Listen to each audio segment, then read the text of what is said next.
Welcome to Godavari chef అండి. అందరూ బాగున్నారా? ఈరోజు ఒక మంచి రెసిపీతో మీ ముందుకు వచ్చేసాను.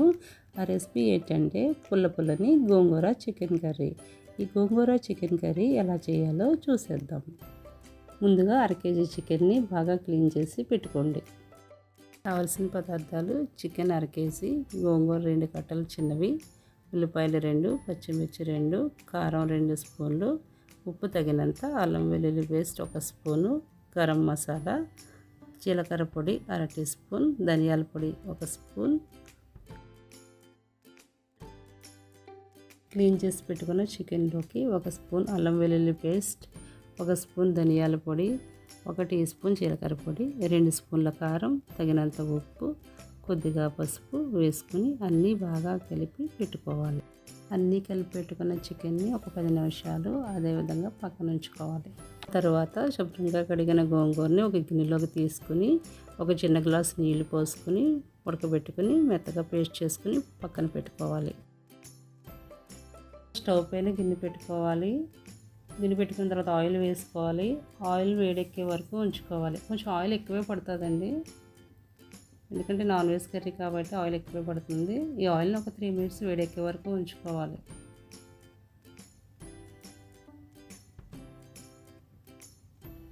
ఆయిల్ వేడెక్కిన తర్వాత తరిగి పెట్టుకున్న ఉల్లిపాయ ముక్కలు, పచ్చిమిర్చి ముక్కలు వేసుకోవాలి.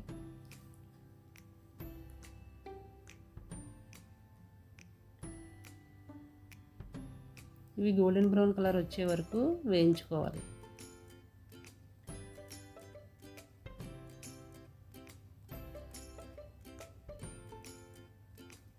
ఇవి త్వరగా మగ్గడం కొరకు 2 నిమిషాలు మూత ఉంచుకోవాలి. చూద్దామండి ముక్కలు ఎలా ఉన్నాయో. ఉల్లిపాయ ముక్కలు బాగా వేగాయి, గోల్డెన్ కలర్లోకి వచ్చాయి.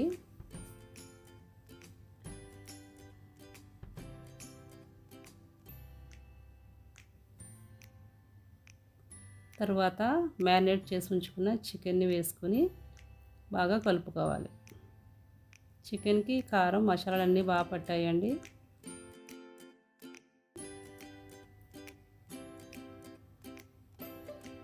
ఈ ముక్కలకి ఉల్లిపాయలు అన్నీ కలిసే వరకు కలుపుకుంటూ ఉండాలి. ఈ ఆయిల్, ఉల్లిపాయలు అన్నీ కూడా ముక్కలకి కలిసేలా కలుపుకోవాలి.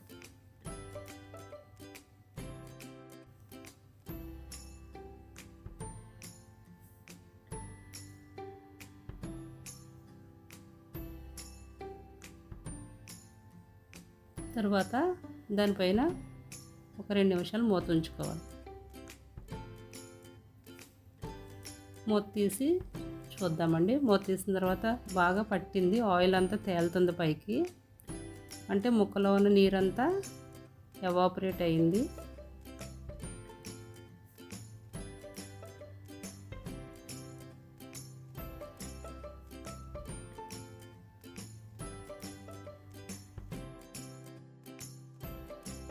కొంచెం వాటర్ పోసుకుందామండి. 1 కప్పు వాటర్ వేసుకుందాం.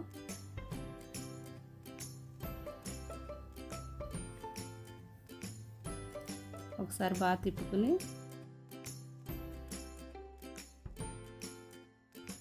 మూత ఉంచుకుని ఒక 15 నిమిషాలు అలా ఉడకనిద్దాం. మూత తీసి చూద్దామండి. ఆయిల్ అంతా పైకి వచ్చింది, అంటే ఆల్మోస్ట్ కర్రీ అయిపోవచ్చినట్లే. దీనిలోనికి పేస్ట్ చేసి పెట్టుకున్న గరం మసాలా వేసుకుందామండి. ఈ గరం మసాలా ఎలా చేశానంటే 2 యాలకులు, 6 లవంగాలు, చిన్న చెక్క, 1/2 స్పూన్ ధనియాలు, 1/4 స్పూన్ జీలకర్ర, 4 వెల్లుల్లి రెబ్బలు కలిపి పేస్ట్ చేశానండి. ఫ్రెష్గా అప్పటికప్పుడు పేస్ట్ చేసుకుంటే చాలా బాగుంటుందండి ఈ కర్రీలోకి.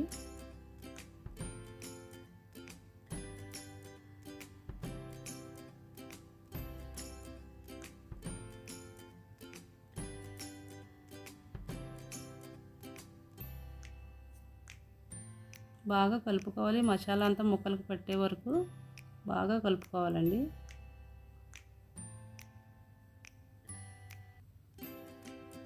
అప్పుడు తరిగి ఉంచుకున్న కొత్తిమీర, కరివేపాకు కూడా వేసుకోవాలి.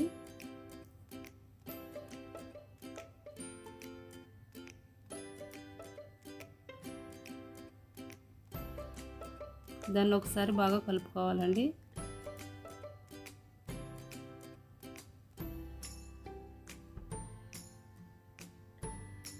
ఉడకబెట్టి ఉంచుకున్న గోంగూర పేస్ట్ ఉంది కదండి, అది ఇప్పుడు వేసుకోవాలి చికెన్ కర్రీలోకి. ఆ గోంగూర పేస్ట్ మొత్తం కర్రీకి అంతా పట్టే వరకు బాగా కలుపుకోవాలండి.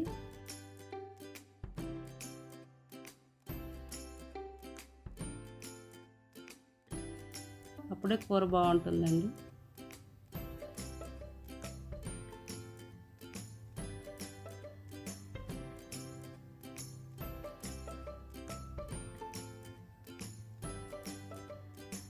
తర్వాత ఒక 5 నిమిషాలు అలా మూత ఉంచేయాలండి. మూత తీసి చూస్తే చాలా బాగుందండి. మొత్తం కర్రీకి అంతా మసాలా పట్టింది, చాలా బాగుంది. ఒకసారి కూర అంతా బాగా తిప్పుకోవాలి. గోంగూర చికెన్ కర్రీ రెడీ అయిపోయినట్లేనండి. ఇది చాలా బాగుంటుంది రైస్లో కానీ దేనికైనా సరే. ఈ గోంగూర చికెన్ కర్రీ ట్రై చేయండి. ట్రై చేసిన తర్వాత ఎలా వచ్చిందో కామెంట్ బాక్స్లో కామెంట్ పెట్టండి. ఈ వీడియో మీకు నచ్చినట్లయితే లైక్ చేయండి, షేర్ చేయండి, సబ్స్క్రైబ్ చేయండి.